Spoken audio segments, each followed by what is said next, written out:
Chennai Silks in Mega Summer Sale. Periyar Maniamma Institute of Science and Technology, Tanjavur. AAA with specialization in electric vehicles and energy engineering. வணக்கம் sir. வணக்கம். விஜய் அவர்கள் முதலமைச்சராக பொறுப்பேற்று எல்லா தலைவரையும் சந்திச்சுட்டு இருக்காரு. இன்றைக்கி சட்டசபையில் எம்எல்ஏக்கள்லாம் பதவி ஏற்றுட்டாங்க. நாளைக்கு ஃப்ளோர் டெஸ்ட் கூட இருக்குது. என்னென்னா பிரதான எதிர்க்கட்சியாக இது வரைக்கும் இருந்த அதிமுகவுக்குள்ளே இப்போ இந்த தேர்தலில் 3வது முடிச்சிட்டாங்க. பல்வேறு குழப்பங்கள் போயிட்டுருக்கு. ஏன்னா எடப்பாடி தலைமையில் ஒரு 17 எம்எல்ஏக்களும் மிச்ச எம்எல்ஏ 30 எம்எல்ஏக்கள் மேலே சிவி சண்முகம் எஸ்பி வேலுமணி தலைமையில் இருக்கிறதாகவும் தகவல் வருது. இன்றைக்கி சட்டப்பேரவை செயலாளர்கிட்டையே இந்த சட்டப்பேரவை தலைவராக யார் பதவியேற்கலான்றது லெட்டர் பிரித்து கொடுத்துருக்காங்க அப்படின்ற தகவலும் வருது. இன்னும் என்ன உள்ள இன்டீரியரில் என்ன நடந்துட்டுருக்குன்றது வெளியே யாருக்கும் தெரில. எடப்பாடி அவர்கிட்ட ரிப்போர்ட்டர்ஸ் கேட்டால் தவறான தகவல்ன்ட்டு போகிறாரு.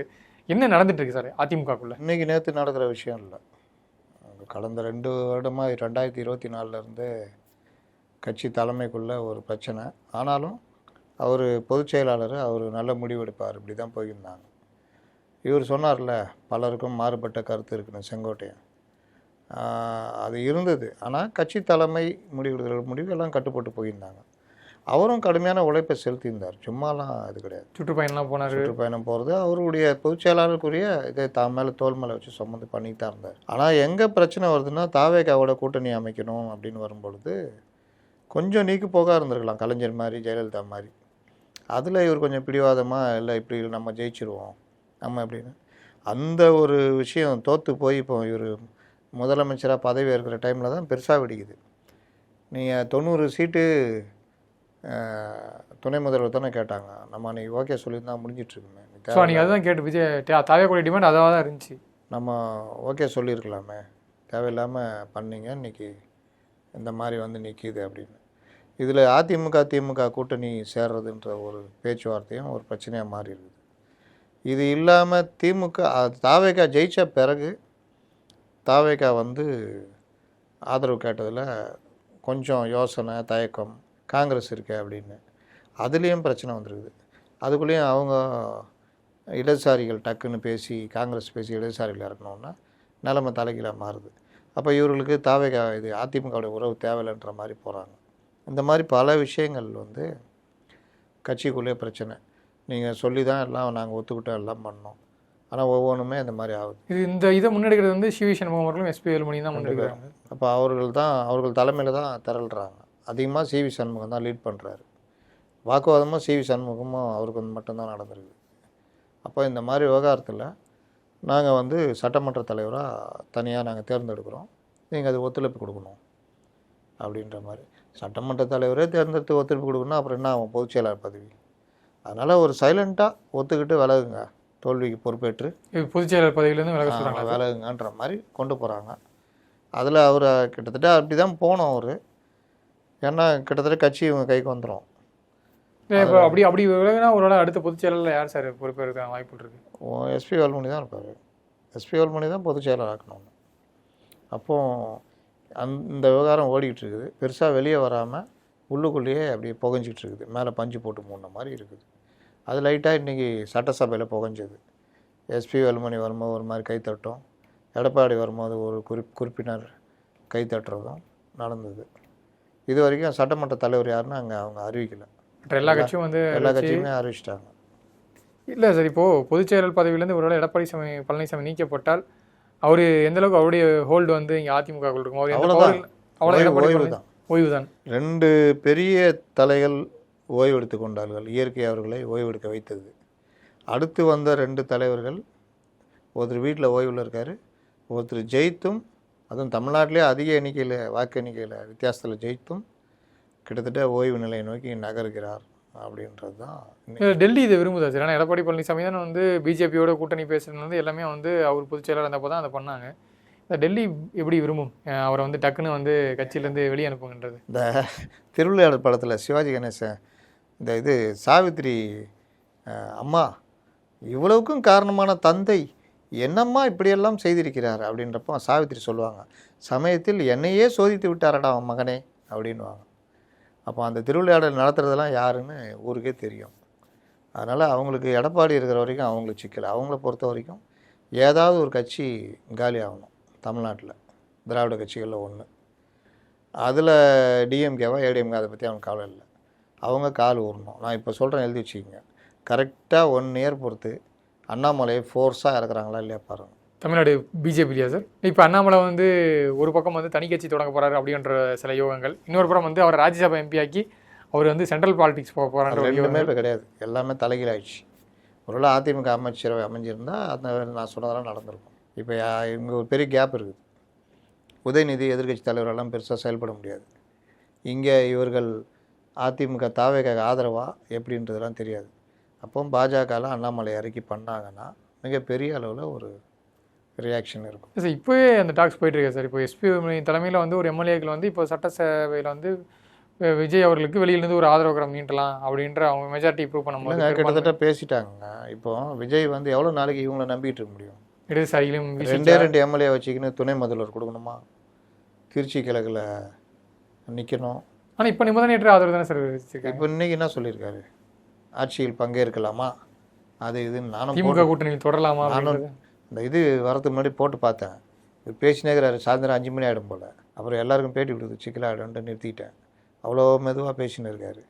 ஆனால் அவர் இந்தியா கூட்டணிலேருந்து திமுகவை வெளியேற்றி விட்டார்கள், இனி வந்து இது நாங்கள் என்ன முடிவெடுப்பது, இப்படி வரலாம் மாற்றிட்டார். பார்த்தீங்கன்னா 2 நாளில் எப்படி மாறுது பாருங்கள். அடுத்து ஒரே ஒரு டீம் தான் இருக்குது, ஐயோஎம்எல். அவங்க ஐயோன்னு போவாங்களா இல்லை இங்கே வருவாங்களா தெரியாது. அவங்களும் என்ன பண்ணுவாங்க, பக்போர்டு சூப்பர் தலைவர் வந்துடுறாங்க, அதாவது இதில் சிறுபான்மை அமைச்சர் வாங்கினா வரமாட்டாங்க. பாருக்கு ஏற்கனவே வந்துட்டார் தெரியும்ல, மணியம்பாடி எம்எல்ஏ தூக்கிட்டாங்கல்ல. இப்போ அவருக்கு அமைச்சர் கொடுத்தா வரும், அவர் என்ன சொல்லுவார்? 50% பிரியுது இல்லை, 2/3 விட 50% பெருசு இல்லை, வந்துடலாம்ல அந்த மாதிரி. அதனால் எப்படி வேணால் நடக்கும். அதிமுகவிலேருந்து ஒரு வேளை எஸ்பி வேலுமணி தலைமையில் வந்து இப்போ தாவேகாவுக்கு ஆதரவு அதான் சொல்ல வரேன். அமைச்சரவையில் பங்குலாம் கொடுப்பாங்க. எப்படி வேணாலும் நடக்கும்னு சொல்கிறது காரணம், திடீர்னு மறுபடியும் திமுக ஆதரவு அப்படின்னு ஒரு டீம் கிளம்புது வச்சுக்கோங்க. அப்போ உங்களுக்கு யார் சார் இப்போ நீங்கள் சொல்கிற இடதுசாரி விசிகாவும் சொல்கிறீங்களா? ஓகே. இடதுசாரி கிளம்ப மாட்டாங்க. ஓகே. ஏன்னா முடிவு டெல்லியில் எடுக்கிறாங்க. ஓகே. அதனால் இப்போ இவங்க கிளம்புறாங்க வச்சுக்கோங்க, திடீர்னு விசிகா அதாவது இந்த அமைச்சரவை இதில் ஏதாவது வாபஸ் வாங்குறாங்க, முஸ்லீம் லீக் வாபஸ் வாங்க, நம்மளுடைய 116 வந்துடுவார். இந்த ரொம்ப நெருக்கத்தில் வச்சுக்கிட்டுலாம் ஆட்சி நடத்த முடியாது. அடிக்கடி பிரச்சனை பண்ணிக்கிட்டே இருப்பாங்க, அதை பண்ணாத இதை பண்ணாத இது அதுன்னு. அதிமுக அந்த அளவுக்கு பிரச்சனை வராது. மத்திய அரசோட ஒத்து போகாத, பிஎம்சிக்கு ஓகே பண்ணாத. இன்றைக்கி வந்தே மாதத்துக்கு ஆரம்பிச்சிட்டாங்கல்ல, வந்தே மாதரம் பற்றி அவங்களுக்கு எல்லாருக்குமே தெரியும், விஜய் விட அவங்களுக்கு நல்லா தெரியும். வந்தே மாதரம் மேண்டேட்ரி, அது வந்து உங்களுக்கு இவர் கவர்னரு ஜனாதிபதி கலந்துக்கிற நிகழ்ச்சியில் பாடணும் அப்படின்னு உள்துறை அமைச்சகம் உத்தரவே போட்டிருக்கு. எல்லாம் இவர் ஜனவரி மாதமே அந்த உத்தரவு வந்தது, கம்முன்னு இருந்தாங்க மௌனச்சாமியார்கள் எல்லாரும். இப்போ வந்துட்டு இந்த ஃபங்க்ஷனில் பாடுறானுன்னா ஐயோ ஐயோன்னா நான் விஜய் பதவியேற்ற பிறகு தான் முதலமைச்சர். அந்த விழாவை நடத்துகிறது யார்? ஆளுநர் தான். அப்போ ஆளுநர் கலந்துக்கிற நிகழ்ச்சி, அதில் வந்தே மாதரம் முதல்ல, தேசிய கீதம் 2வதுன்றது தான் ப்ரோட்டோகால், அதை பாடுறாங்க. இப்போ இதுக்கே என்னென்ன சொல்கிறாங்க, சிபிஎம் முதல்ல ஆரம்பித்தது, திருமாவளவன் ஆரம்பித்தார், சிவகணேசன் மட்டும் ஆரம்பிக்கல, ஏன்னா இப்போ ரொம்ப நெருக்கமாகறாங்க. என்னமோ பிரிஞ்சு போனது பார்க்கணும், அப்படின்னு கட்டி பிடிக்கிறாங்க. அப்போ எவனோ எங்கேயோ தொடர்பு எப்படி வச்சுன்னுக்கிறானுங்க பாருங்கள். அதனால் அது தனி. காங்கிரஸ் எடுத்துச்சா? காங்கிரஸ் திமுக. அப்போ இந்த மாதிரி விவகாரத்தில் இந்த ஒவ்வொரு விஷயத்துலையும் இப்போ பிஎம்சி ஸ்கூலு பெஸ்ட்டு, நம்ம இது மாதிரி தான், கேந்திர வித்யாலயம் மாதிரி தான், அது வரக்கூடாதுன்னு தடுத்துன்னு இருக்காங்க. இப்போ இவர் நல்ல முடிவு எடுத்து வரணும்னு முடிவு எடுத்து வச்சுங்க, நல்ல விஷயம் தானே. இதெல்லாம் தடுப்பாங்க. ஓகே. அதான் இப்போ வந்து விசிகா ஒருவேளை வெளியேறினாங்கன்னா அதுக்கு ஆல்டர்னேட்டிவாக வந்து இப்போ அதிமுகவிலேருந்து அவங்க ரெடிட்டாங்க. இப்போ 5 எம்எல்ஏ செந்தில் பாலாஜி வாங்கிட்டாரு, மறைச்சி வச்சுருக்காங்க தாவேக எம்எல்ஏன்றாங்க. அப்போ ஃப்ளோர் டெஸ்ட் வரும்போது சிக்கலாகும்ல. அப்போ என்ன பண்ணுங்க, பேசி வச்சுருந்தாங்கன்னா நீ எத்தனை எம்எல்ஏனா வாங்கிக்கோ, எங்கள்கிட்ட 27 பேர் 30 பேர் இருக்கிறாங்க, வா அப்படி போ அப்படின்னு. அதனால் இல்லை சார், ஒருவேளை எஸ்பி வேலுமணி வந்து இணைகிறாரு, இப்போ சிவி சண்முகம் வந்து இப்போ இது தராங்கன்னா இப்போ அவங்களெல்லாம் அமைச்சராகிறதுக்கான வாய்ப்பு இருக்கு. ஏன்னா இவர் அதுதானே முன்மொழிகிறாங்க, ஆட்சி அதிகாரத்தில் பங்கு. இது வரைக்கும் அமைச்சர்களுக்கு எப்படி கணக்கு போடுங்களா, 2 பேரை வச்சுக்கிட்டு 2 அமைச்சர், அதில் 1 துணை முதல்வர், அவர் ராஜ்யசபா, அவர் ராஜினாமா பண்ணுற எம்பி சீட்டும் அவருக்கு. என்னங்கப்பா ஓரளவு இதான் இருக்கு. ஆமாம், இதான் இருக்கா, இன்னும் வேறு பொதுப்பணித்துறை இந்த மாதிரி கேட்குறாங்க. அவங்க 30 எம்எல்ஏ வச்சுக்கிட்டு எங்களுக்கு பொதுப்பணித்துறை கூட ஒரு உள்ளாட்சித்துறை கூடன்னு கேட்டால் நியாயம் இருக்குது. ஸ்ட்ராங்காகிடும்ல, எந்த காலத்தில் வேணும் ஸ்ட்ராங்காக இருக்கலாம். அவங்க ஆட்சி நடத்த தெரிஞ்சவங்க. எந்த இது இல்லை. ஆனால் இதுக்கு வந்து எடப்பாடி பழனிசாமி அவர்கள் வேணான்றாரு. அவர் காங்கிரஸ் இருக்குதே, பிஜேபி என்ன நினச்சிக்கணும், அதை நாங்கள் பார்த்துக்குறோம். பிஜேபியை ஆட்டுவதும் அனைத்தும் பண்ணுறது அவங்க தானே. அது வந்து எடப்பாடி பழனிசாமி பிஜேபிக்கு நம்ம துரோகம் பண்ணிடக்கூடாது அப்படின்னு நினைக்கிறாரா சார்? ஏன் பிஜேபியே வழி அமைச்சு தானே வச்சு திமுக அதிமுக ஒன்றா இருக்கலான்னு. அப்போ தாவேகா இருக்குன்னா காங்கிரஸ் இல்லாமல் நீங்கள் பார்த்துங்கன்றுவாங்க. அதிமுக உள்ளே போங்க. அதிமுகவில் போச்சுன்னா காங்கிரஸோட தேவையே தாவேகாவுக்கு கிடையாது. அதுதான், நீங்கள் அதிமுக உள்ளே போங்க, காங்கிரஸை கூட அமுச்சு விட்ருங்க. காங்கிரஸ் இல்லாத பாரத் தானே தேவை, காங்கிரஸ் முக்து பாரத். சார் இப்போ காங்கிரஸோட நிலைமை என்ன சார் ஆகும்? தாவேகாவும் இல்லாமல் திமுக இல்லை, அவங்க ஒரு ஸ்ட்ராங்காக இருக்காங்க. சொல்கிறேன், விஜய் விட மாட்டார். ஏன்னா அவர் தேசிய லெவலில் ஏதாவது ஒரு பிடிமானம் வேணும்ல, அதனால் அவங்கள வச்சுக்குவார். அதனால் பாஜக அதுக்கு ட்ரை பண்ணுன்றேன்.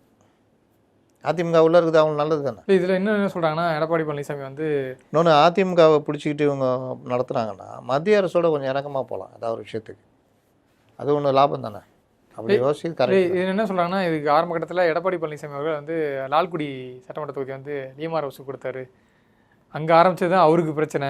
அவர் வந்து இப்போது லீமா ரோஸ் தான் ஃபஸ்ட்டு வந்து செய்தியாளர் சந்தித்து சொன்னது, தாவேகா கூட பேச்சுவார்த்தை நடந்துகிட்ருக்கு, நாங்கள் அது முடிவு அறிவிப்போன்ட்டு.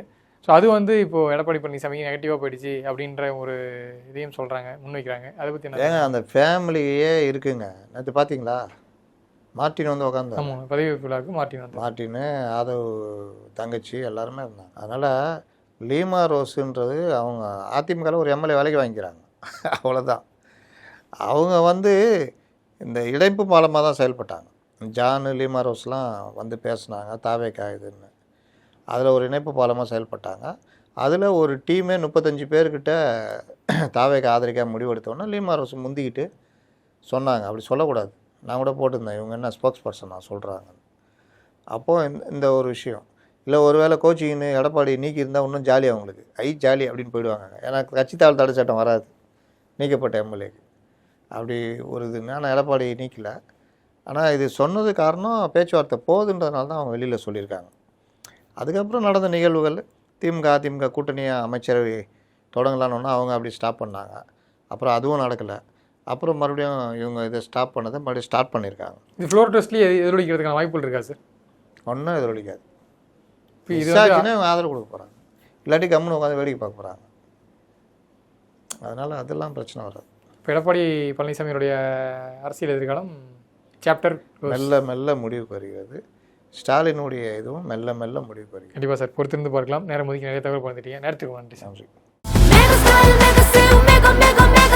The Chennai Silks in Mega Summer Sale. Periyar Maniamma Institute of Science and Technology, Tanjavur, AAA with specialization in electric vehicles and energy engineering.